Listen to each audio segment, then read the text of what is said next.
Hello दोस्तों, आप सभी का स्वागत है आपके अपने YouTube चैनल एमआरपी क्लासेज में। तो आज हम बात करेंगे क्लास 10th के फर्स्ट चैप्टर के बारे में, जो कि है रासायनिक अभिक्रियाओं समीकरण। इसका पार्ट थर्ड इस वीडियो में बात करेंगे। इसके पहले हमने क्या किया है, पार्ट सेकंड और पार्ट फर्स्ट इसके पहले वाले वीडियो में प्रोवाइड किया है। ठीक है, तो सबसे पहले क्या करेंगे, आप सभी लोग जाकर उस वीडियो को देखेंगे, तभी आपको समझ में आएगा। इसके पहले हमने रासायनिक समीकरण किसे कहते हैं, ठीक है, और रासायनिक समीकरण को कैसे संतुलित करते हैं, और रासायनिक समीकरण की सीमाएं क्या क्या हैं, ये बात कर ली है। अब इस वीडियो में हम बात करेंगे रासायनिक समीकरण के प्रकार, या सॉरी, रासायनिक अभिक्रिया के प्रकार। क्या बात करेंगे, रासायनिक अभिक्रिया के प्रकार के बारे में। रासायनिक अभिक्रिया के प्रकार, अभिक्रिया के प्रकार, ठीक है। इस वीडियो में बात करेंगे रासायनिक अभिक्रिया के प्रकार। तो रासायनिक अभिक्रिया को निम्न प्रकार से बांटा गया है, विभिन्न विभिन्न कारणों के आधार पर, ठीक है। कह सकते हो रासायनिक अभिक्रिया को निम्न प्रकार से बांटा जा सकता है। रासायनिक अभिक्रिया को निम्न प्रकार से वर्गीकृत किया जाता है। रासायनिक अभिक्रिया को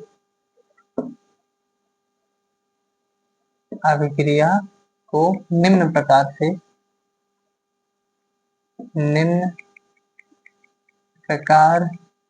वर्गीकृत किया जा सकता है। वर्गीकृत किया जा सकता है, ठीक है। रासायनिक अभिक्रिया को निम्न प्रकार से वर्गीकृत किया जा सकता है। इसमें सबसे पहले हम समझेंगे संयोजन अभिक्रिया। सबसे नंबर एक पर पहला क्या समझेंगे, संयोजन अभिक्रिया। संयोजन अभिक्रिया, अभिक्रिया, ठीक है। अब समझते हैं संयोजन अभिक्रिया कहते किसे हैं। अभी इसका डिफिनेशन हम समझ लेंगे, ठीक है। उससे पहले समझते हैं होता क्या है संयोजन अभिक्रिया, ठीक है। देखिए, संयोजन अभिक्रिया का मतलब जुड़ जाना, संयोजन का मतलब जुड़ना, संयोजन का मतलब जुड़ना, मतलब ऐसी अभिक्रिया जिसमें क्या हो, अभिकारक आपस में जुड़ जाए। अब आपको पता होगा अभिकारक क्या होता है, उत्पाद क्या होता है, ठीक है। संयोजन अभिक्रिया का मतलब है ऐसी अभिक्रिया जिसमें अभिकारक क्या हो, आपस में जुड़ जाए, ठीक है। जैसे हमने क्या कहा कि हम सब क्या करते हैं रसोई में, हमने बताया था इसके पहले भी, जो भी हम किचन में काम करते हैं, जो भी खाना बनाते हैं, वो सब किसी ना किसी प्रकार की अभिक्रिया पर ही निर्भर करती है, ठीक है। तो वो सब अभिक्रिया के अंतर्गत ही आता है। जैसे हमने कहा कि आप चाय बना रहे हैं, तो चीनी, चाय पत्ती, दूध, ठीक है, पानी, ये सब डाल रहे हैं, अदरक डाल रहे हैं, तो ये साथ चार पांच चीजें मिलाकर चाय बन रहा है। तो चार पांच चीजें मिलाकर क्या बन रहा है, सिर्फ चाय। ये जो चीजें मिला रहे हैं चाय बनाने के लिए, वो अभिकारक होते हैं। उसके बाद जो बन रहा है, अर्थात चाय बन रहा है, तो हमारा चाय क्या है, उत्पाद है, ठीक है। तो ये चाय बनाना ही कौन सी अभिक्रिया है, संयोजन अभिक्रिया। चाय में कितने पदार्थ मिल रहे हैं, चीनी मिल रहा है, चाय पत्ती मिल रहा है, ठीक है, पानी मिल रहा है, दूध मिल रहा है, अदरक मिल रहा है, पांच चीजें मान लो मिलाकर हम चाय बना रहे हैं। कम भी ले सकते हैं आप, ज्यादा भी ले सकते हैं, ठीक है। पांच चीजों को मिलाकर हमने चाय बनाया। चाय बनाने के बाद क्या बना, सिर्फ चाय। मतलब अभिकारक कई सारे हैं, लेकिन उत्पाद अकेला सिर्फ चाय है, चाय के साथ कुछ और नहीं बना। मतलब संयोजन अभिक्रिया वह अभिक्रिया होती है जिसमें कई सारे अभिकारक आपस में मिल जाते हैं और केवल एक उत्पाद बनता है, ठीक है। इसके अलावा कोई उत्पाद नहीं बनेगा।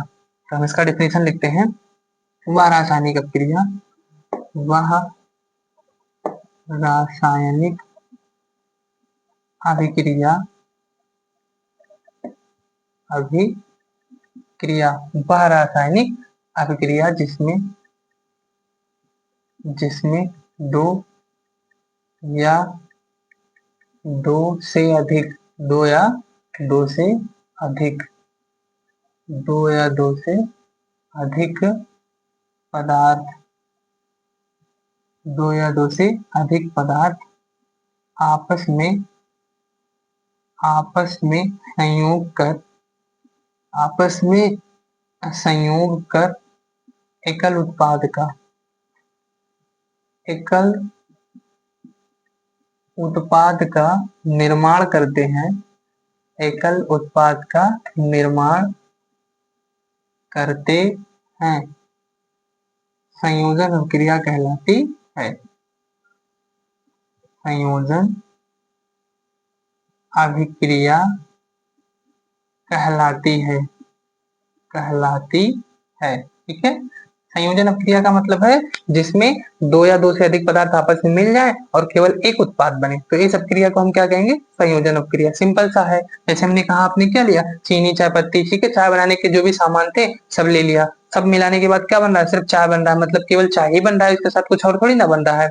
ऐसा थोड़ी यहाँ चाय के साथ नमकीन भी बन जाएगा। ठीक है, तो ये कौन सी अपक्रिया हो जाएगी, संयोजन अपक्रिया। जैसे हमने कहा हमारे पास है अमोनिया NH3 प्लस में HCl है, हाइड्रोक्लोरिक अम्ल, दोनों ही गैसीय अवस्था में होते हैं, आपस में मिलेंगे तो क्या बनेगा, NH4Cl। ये क्या है, अमोनियम क्लोराइड। तो इसमें कितने लोग मिले हैं, दो पदार्थ। कितने पदार्थ मिले हैं, दो। अब दो से अधिक भी हो सकते थे, दो पदार्थ आपस में मिले हैं और कितना पदार्थ बना है, केवल एक। ये कौन सी अपक्रिया हो गई, संयोजन अपक्रिया। संयोजन का मतलब जुड़ जाना। तो इसमें दो या दो से अधिक पदार्थ आपस में मिल गए हैं, मिलने के बाद एकल उत्पाद बना है। एकल उत्पाद का मतलब केवल उत्पाद अकेला होगा। इस प्रकार की अपक्रिया को क्या कहते हैं, संयोजन अपक्रिया। इसे कहते हैं अमोनियम क्लोराइड। ये अमोनिया है और ये हाइड्रोक्लोरिक अम्ल है। ठीक है, आगे चलते हैं, आगे देखते हैं और क्या बनता है। मान लीजिए हमारे पास क्या है, कार्बन मोनोऑक्साइड है, CO का मतलब कार्बन मोनोऑक्साइड, और क्या है हमारे पास, क्लोरीन। ये दोनों ही गैस हैं, इनको मिलाने पर क्या बनता है, COCl2। इसे कहते हैं कार्बोनिल क्लोराइड या फास्जीन कहते हैं। क्या कहते हैं, फास्जीन। ठीक है, फास्जीन या कार्बोनिल क्लोराइड कहते हैं। ये बहुत विषैली होती है, ये विषैली होती है। ठीक है, इसको सूंघने पर क्या हो जाएगा, इंसान बेहोश हो जाएगा। ये बहुत विषैली गैस होती है, बहुत ज्यादा अगर ये इसका शरीर में प्रवेश कर जाएगा ये गैस, तो मृत्यु भी हो सकती है इंसान की। तो कार्बन मोनोऑक्साइड और क्लोरीन दोनों गैस आपस में मिलती हैं तो क्या बनता है, फास्जीन नामक विषैला गैस बनता है। अब ये भी एकल अभिकर्मक है। इसमें देखिए ये कितने पदार्थ हैं, ये एक पदार्थ ये खुद हो गया, प्लस के बाद ये दूसरा पदार्थ हो गया। ठीक है, तीर लगा के ये एकल उत्पाद बना है, उत्पाद कितना है, सिर्फ अकेला है, इसलिए कौन सी क्रिया हो गई, संयोजन अपक्रिया। संयोजन अपक्रिया में केवल एक उत्पाद बनेगा। ठीक है, हमने क्या किया, कोयला लिया, कार्बन का अपर रूप कोयला होता है। ठीक है, तो कोयले का सूत्र भी कार्बन के सूत्र से हम लिखते हैं, C लिखते हैं, प्लस इसको अगर वायु की उपस्थिति में जलाएं, और वायु में कौन सी गैस की उपस्थिति में कोई चीज जलता है, ऑक्सीजन, तो ये क्या बनेगा, कार्बन डाइऑक्साइड। तो ये भी कौन सी क्रिया है, संयोजन अपक्रिया। इसमें दो पदार्थ इधर हैं लेकिन उत्पाद केवल अकेला बन रहा है, तो ये कौन सी क्रिया हो गई, संयोजन अपक्रिया। काफी आसान है ये। ठीक है, तो उम्मीद है ये लिख लिए होंगे आप लोग। आगे देखते हैं, आगे देखते हैं, हमारे पास है CH2 डबल बॉन्ड CH2। देखिए संतृप्त और असंतृप्त क्या होता है, असंतृप्त। ठीक है, असंतृप्त और संतृप्त। ठीक है, संतृप्त भी यहीं लिख लेते हैं, संतृप्त और असंतृप्त। संतृप्त का मतलब होता है कि जिसके मध्य केवल एक बॉन्ड हो, एक बंध हो, ऐसे दो लाइनें ना बनी हो, ऐसे दो लाइनें यहाँ बनी है ना, तो जिसके मध्य केवल एक लाइन बनी हो, एक बंध हो, वो संतृप्त होता है। ठीक है, और जिसके मध्य दो लाइनें बनी हो या तीन लाइनें ऐसे ऐसे करके बनी हो, वो असंतृप्त होता है। तो ये कौन सा यौगिक है, असंतृप्त हाइड्रोकार्बन है। हाइड्रो का मतलब हाइड्रोजन जिसमें हो, और कार्बन का मतलब जिसमें कार्बन हो, तो हाइड्रोजन कार्बन इसमें है तो इसलिए असंतृप्त हाइड्रोकार्बन हो गया। अब इसको हम क्या करते हैं, निकिल की उपस्थिति में, निकिल की, तप्त निकिल, गर्म निकिल, ठीक है, तप्त निकिल, ठीक है, तप्त Ni चूड़ लिख सकते हैं, उसका चूड़ होगा, टुकड़ा होगा, की उपस्थिति में 200 से 300 डिग्री सेल्सियस ताप पर, 200 से 300 डिग्री सेल्सियस ताप पर अगर अभिक्रिया कराते हैं तो ये CH2 मतलब C के पास दो हाइड्रोजन है तो तीन हाइड्रोजन आ जाएगा, इस C के पास दो हाइड्रोजन है तो तीन हाइड्रोजन आ जाएगा, और ये जो दो बंध है वो टूटकर एक बंध बना लेता है। ठीक है, मतलब यहाँ क्या हो गया, यहाँ कितने हाइड्रोजन है, दो दो चार, यहाँ कितने हाइड्रोजन है, तीन तीन छह, मतलब यहाँ से यहाँ आने पर दो हाइड्रोजन बढ़ गया है। इसका मतलब जब निकिल लगाएंगे, निकिल लगाएंगे तो बंध टूट जाएगा और क्या होगा, हाइड्रोजन बढ़ जाएगा। इसका मतलब निकिल किसका काम करता है, अपचायक का। किसका काम करता है, अपचायक का। ठीक है, मतलब हाइड्रोजनीकरण कर देता है। क्या कर देता है, हाइड्रोजनीकरण, हाइड्रोजन को बढ़ा देता है, हाइड्रोजन को क्या कर देता है, बढ़ाता है। आगे देखिए, मान लीजिए हमारे पास यहाँ CH3, अरे सॉरी CH है और यहाँ ट्रिपल बॉन्ड लगा है तो ये भी असंतृप्त होगा, CH ट्रिपल बॉन्ड CH। अब हम यहाँ क्या लिख देंगे, फिर लिखते हैं तप्त Ni, तप्त Ni चूड़। ठीक है, तापमान कितना रखते हैं, 200 से 300 डिग्री सेल्सियस। तो क्या हो जाएगा, फिर ये टूट कर इस रूप में आ जाएगा, मतलब CH2 डबल बॉन्ड CH2। ऐसा क्यों हुआ, क्योंकि एक बार में केवल 2 हाइड्रोजन बढ़ेगा, CH CH, 2 C है और 2 हाइड्रोजन है। यहाँ कितने हैं, 2 C है और 4 हाइड्रोजन है, मतलब यहाँ से यहाँ आने पर 2 हाइड्रोजन बढ़ गया है। अब इसको और अब आगे करेंगे, अगर NI से अपक्रिया कराएंगे तो 2 हाइड्रोजन और बढ़ जाएगा। मान लीजिए फिर से मैं NI जोड़ से अपक्रिया करा रहा हूँ, NI जोड़ से 200 से 300 डिग्री सेल्सियस ताप में, तो फिर क्या हो जाएगा, CH2 CH2 डबल बॉन्ड है, इसी की तरह फिर ये बन जाएगा, क्या बन जाएगा, CH3 और CH3। मतलब इसके पास 2 हाइड्रोजन था तो 1 हाइड्रोजन और बढ़ गया, इसके पास भी 2 हाइड्रोजन था, 1 हाइड्रोजन और बढ़ गया। ठीक है, अब इसमें जो असंतृप्त हाइड्रोकार्बन है, ठीक है, असंतृप्त हाइड्रोकार्बन, तो इस अभिक्रिया का प्रयोग, ये जो अभिक्रिया हमने बताया है, ये संयोजन अभिक्रिया ही है। कौन सी क्रिया है, संयोजन अभिक्रिया। कैसे संयोजन अभिक्रिया है, इसमें क्या हो रहा है, ये दोनों असंतृप्त हैं। असंतृप्त का मतलब इनके मध्य डबल बॉन्ड पाया जा रहा है, लेकिन ये जब इस अभिक्रिया करा रहे हैं तो ये डबल बॉन्ड टूटकर सिंगल बॉन्ड बना रहा है। इसका मतलब क्या है, ये एकल उत्पाद बन रहा है। यहाँ कहीं ना कहीं ये 2 लोग हैं, इसका नाम है एथीन। 2 कार्बन है ना, इन लगाएंगे तो एथीन हो जाएगा, और इसका नाम है एथाइन। एथाइन, ठीक है, ये हो जाता है एथेन, ये भी होता है एथीन, और ये होता है एथेन। एथेन, ठीक है। अब इस अपक्रिया का प्रयोग क्या किया जाता है, तेलों का कठोरीकरण में किया जाता है। इस अपक्रिया का प्रयोग तेलों के कठोरीकरण में किया जाता है। कैसे, देखते हैं। तेलों का कठोरीकरण, ठीक है, तेलों का कठोरीकरण में इस अपक्रिया का प्रयोग किया जाता है, क्योंकि तेल जो होते हैं ना, तेल में असंतृप्त वसा होता है। तेल में क्या होता है, असंतृप्त वसा, असंतृप्त, तेल में असंतृप्त वसा होता है। ठीक है, अब जब असंतृप्त वसा होगा तो इसको क्या करेंगे, NI की उपस्थिति में अपक्रिया कराएंगे तो असंतृप्त वसा क्या हो जाएगा, संतृप्त हो जाएगा। मतलब इसका डबल बॉन्ड या ट्रिपल बॉन्ड टूटकर सिंगल बॉन्ड बना लेगा, एक बंध बनाएगा, एक लकीर बीच में जो थी वो इस तरीके से बनाएगी, संतृप्त हो जाएगा। इसी अभिक्रिया को क्या कहते हैं, इसमें हाइड्रोजन की संख्या बढ़ जाती है, इसी को कहते हैं तेलों का कठोरीकरण, जिससे क्या हो जाता है, वनस्पति घी बनता है, वनस्पति घी बन जाता है। ठीक है, इसी को कहते हैं तेलों का कठोरीकरण। चलिए आगे देखते हैं दूसरी अपक्रिया, ये यहाँ संयोजन अपक्रिया हो गई। अब दूसरी अपक्रिया देखते हैं हम, वियोजन अपक्रिया। वियोजन नंबर 2, कौन सी अपक्रिया है, वियोजन या अपघटन अपक्रिया, चल नहीं रहा, वियोजन या कह सकते हो अपघटन अभिक्रियाएं। अभिक्रियाएं इसके लिए लगेगा क्योंकि ये निम्न प्रकार की होती है। ठीक है, वियोजन या कौन सी क्रिया है, वियोजन या इसी को अपघटन अभिक्रिया कहते हैं। अब वियोजन का मतलब टूट जाना, अपघटन का मतलब अपघटित हो जाना। अब ये अभिक्रिया क्या है ना, संयोजन का उल्टा है। संयोजन में क्या हो रहा था, इसमें 2 या 2 से अधिक पदार्थ आपस में जुड़ रहे थे और एक उत्पाद बन रहा था। इसमें उसी का उल्टा होगा, एक उत्पाद, एक अभिकर्मक होगा, अकेला कोई होगा। ठीक है, मान लीजिए हमारे पास X है या A है, A कोई अभिकर्मक है, अब ये टूट कर B+C बनाएगा, मतलब एकल अभिकर्मक टूट कर 2 या 2 से अधिक उत्पाद बनाएगा, उसी का उल्टा हो जाएगा। ठीक है, देखते हैं इसका डेफिनेशन। वह रासायनिक अपक्रिया, वह रासायनिक अभिक्रिया, वह रासायनिक अभिक्रिया जिसमें जिसमें कोई यौगिक, जिसमें कोई यौगिक बाह्य कारकों, बाह्य कारकों, बाह्य कारकों मतलब बाहरी कारक, ठीक है, बाह्य कारकों के कारण, के कारण अपने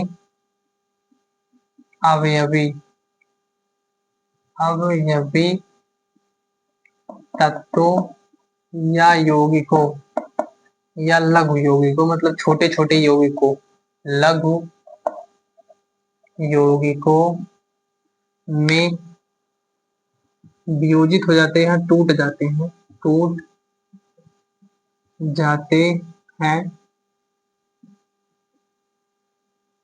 वियोजन अभिक्रियाएं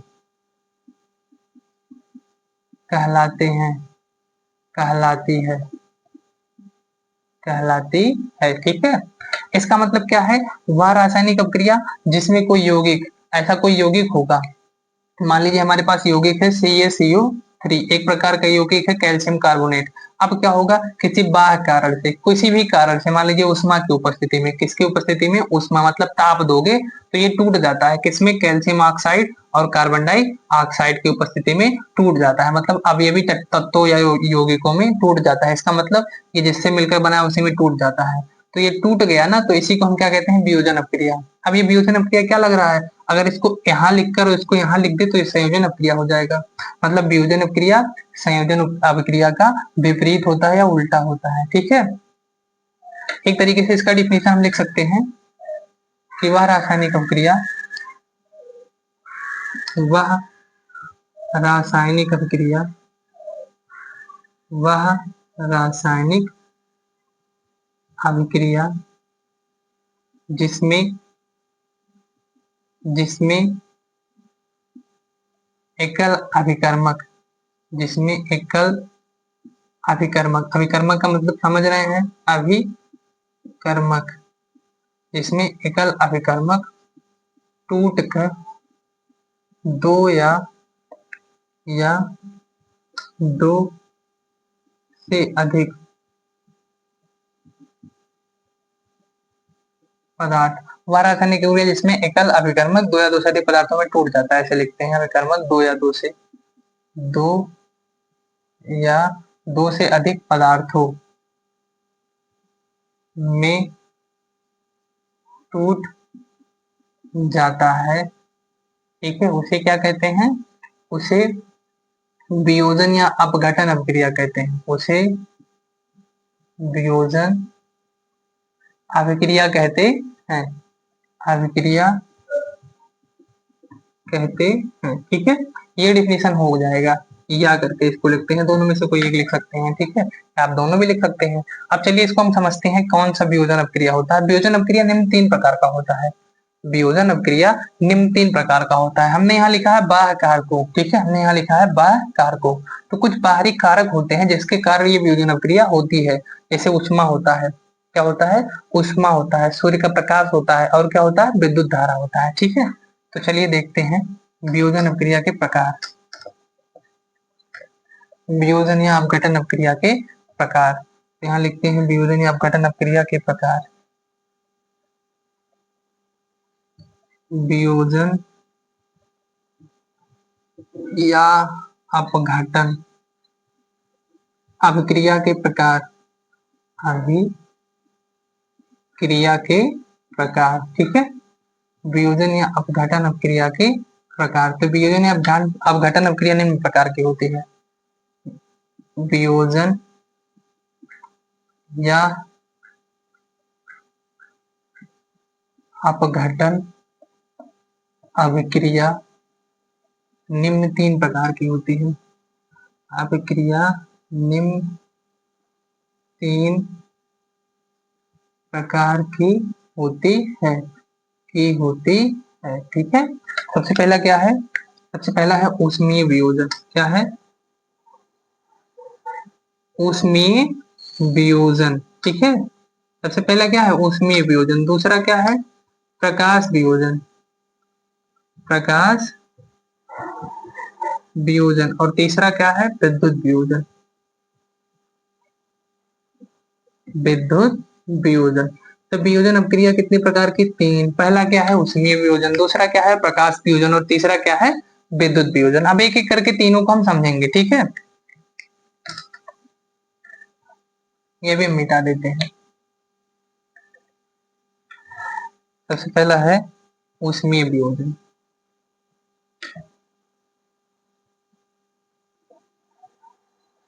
ऊष्मीय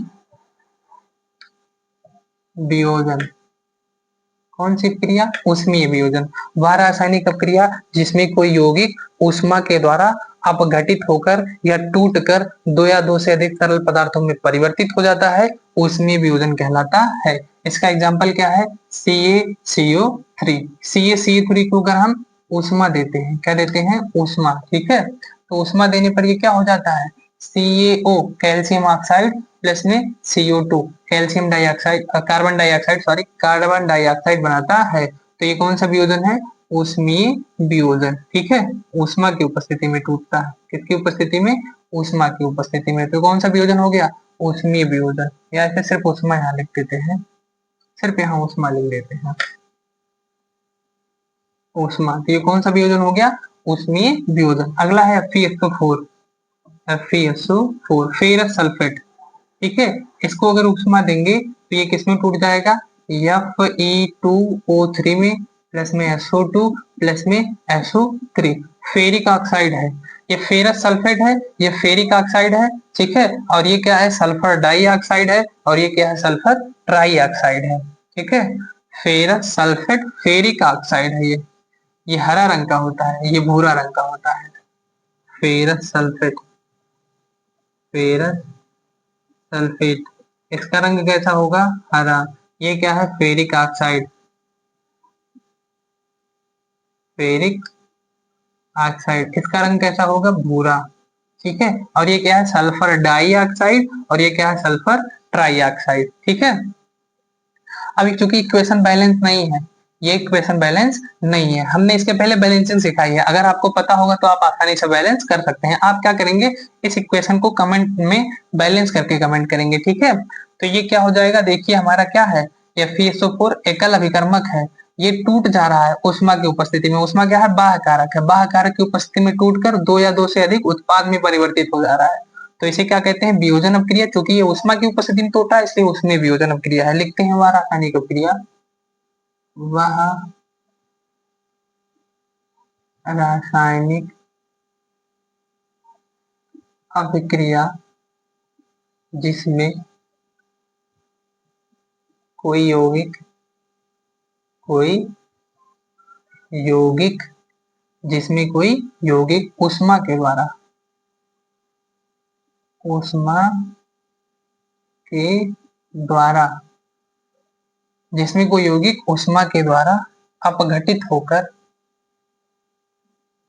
अपघटित, घटित, सॉरी, अपघटित होकर दो या दो से अधिक, दो या दो से अधिक सरल पदार्थों में परिवर्तित हो जाता है। सरल पदार्थों में परिवर्तित हो जाता है। ठीक है, क्या हो गया? हुआ रासायनिक अपक्रिया जिसमें कोई यौगिक उष्मा के द्वारा अपघटित होकर दो या दो से अधिक सरल पदार्थों में परिवर्तित हो जाता है। क्या कहलाता है? ऊष्मीय वियोजन कहलाता है। ठीक है, तो ये आपको समझ में आया होगा, उम्मीद है। इसके बाद हम अगले चलते हैं। क्या है हमारा? प्रकाश वियोजन। कौन सा वियोजन? प्रकाश वियोजन, जो किसकी उपस्थिति में टूट जाए? प्रकाश की उपस्थिति में वियोजित हो जाए। ठीक है, लिखते हैं प्रकाश वियोजन, प्रकाश वियोजन। ये क्या होगा? किसे कहेंगे हम प्रकाश वियोजन? वह रासायनिक अभिक्रिया, वह रासायनिक अभिक्रिया जिसमें, वह रासायनिक अभिक्रिया जिसमें कोई यौगिक, जिसमें कोई यौगिक प्रकाश, प्रकाश के द्वारा दो या दो से अधिक, प्रकाश के द्वारा दो या दो से अधिक सरल पदार्थों में, सरल पदार्थों में वियोजित हो जाता है। सरल पदार्थों में वियोजित या अपघटित दोनों ही लिख सकते हैं। वियोजित हो जाता है, क्या कहलाता है? प्रकाश वियोजन कहलाता है। मतलब जो ऐसा वियोजन जो किसकी उपस्थिति में हो? प्रकाश की उपस्थिति में, क्या कहलाएगा? प्रकाश वियोजन। ऐसा वियोजन जो उष्मा की उपस्थिति में, कौन सा वियोजन कहलाएगा? उष्मा वियोजन। और ऐसा वियोजन जो विद्युत की उपस्थिति में हो, कौन सा वियोजन कहलाएगा? विद्युत वियोजन कहलाएगा। ठीक है, तो इसका एग्जाम्पल है AgCl, AgCl सिल्वर क्लोराइड। ठीक है, टूटेगा Ag प्लस में Cl2 बनाएगा। ये इक्वेशन भी बैलेंस नहीं है तो आप इसको बैलेंस कर सकते हैं। अगर आपने बैलेंसिंग सीखी है तो आप आसानी से बैलेंस कर सकते हैं। ठीक है, इसको भी आप बैलेंस करके कमेंट करेंगे। यहाँ लिखते हैं प्रकाश, कौन सा प्रकाश? सूर्य का प्रकाश, सूर्य का प्रकाश। ठीक है, सूर्य का प्रकाश। सूर्य के प्रकाश की उपस्थिति में क्या हो जाएगा? AgCl टूट जाएगा, Ag+2Cl में परिवर्तित हो जाएगा। ठीक है, तो वह रासायनिक अभिक्रिया जिसमें कोई यौगिक प्रकाश के द्वारा या सूर्य के प्रकाश लिख देते हैं, सूर्य के प्रकाश के द्वारा दो या दो से अधिक सरल पदार्थों में वियोजित हो जाता है। ठीक है, अब ये हो गया। अब इस AgCl का प्रयोग, AgCl का या इस अभिक्रिया का प्रयोग श्वेत श्याम फोटोग्राफी में किया जाता है। किसमें किया जाता है? श्वेत श्याम फोटोग्राफी में किया जाता है। ठीक है, फोटोग्राफी मतलब वीडियो का जो हमारा हम वीडियो देखते हैं, पिक्चर देखते हैं, उसके कलरिंग में किया जाता है। वीडियो या पिक्चर के कलरिंग में इसका प्रयोग किया जाता है। ठीक है, अब इसके बाद क्या आता है? प्रकाश वियोजन, जो कि हमारा दूसरा था। तीसरा हमारा क्या है? तीसरा और लास्ट वियोजन अभिक्रिया का प्रकार कौन सा है? विद्युत वियोजन, विद्युत वियोजन। ठीक है, अब विद्युत वियोजन किसे कहते हैं?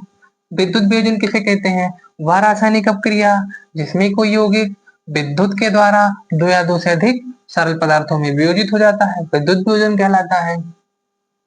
वह रासायनिक अभिक्रिया, वह रासायनिक अभिक्रिया जिसमें कोई यौगिक, जिसमें कोई यौगिक विद्युत, यौगिक यहाँ लिख देते हैं, यौगिक जो होगा गलित अवस्था में होगा, गलित। ठीक है, किसमें होगा? गलित, गलित अवस्था में होगा। ठीक है, कोई यौगिक विद्युत के द्वारा, विद्युत के द्वारा दो या दो से अधिक, दो या दो से अधिक सरल पदार्थों में, सरल पदार्थों में वियोजित, में वियोजित हो जाता है। क्या कहलाता है? विद्युत वियोजन कहलाता है। ठीक है, अब इसका ये एग्जाम्पल ये है। ठीक है, इसका एग्जाम्पल लिख के चलते हैं हम। H2O, इसका एग्जाम्पल है H2O। ठीक है, यहाँ लिखते हैं विद्युत, क्या लिखते हैं? विद्युत। ये टूट जाएगा H2 में प्लस O2 में। ये भी इक्वेशन बैलेंस नहीं है। यहाँ हाइड्रोजन कितना है? 2, यहाँ हाइड्रोजन कितना है? 2 बराबर है। यहाँ ऑक्सीजन कितना है? 2, यहाँ ऑक्सीजन कितना है? 1, आगे लगा देंगे 2। अब ऑक्सीजन यहाँ कितना हो गया? 2, यहाँ ऑक्सीजन कितना है? 2, यहाँ पर हाइड्रोजन कितना हो गया? 2 दुआएं 4, यहाँ पर हाइड्रोजन कितना है? 2। ठीक है, तो यहाँ 4 करने के लिए आगे 2 लगा देंगे। अब ये इक्वेशन हमारा बैलेंस है। ठीक है, इसे हम संतुलित रासायनिक समीकरण कह सकते हैं। एक होता है KCl, गलित लिख देते हैं, गलित KCl।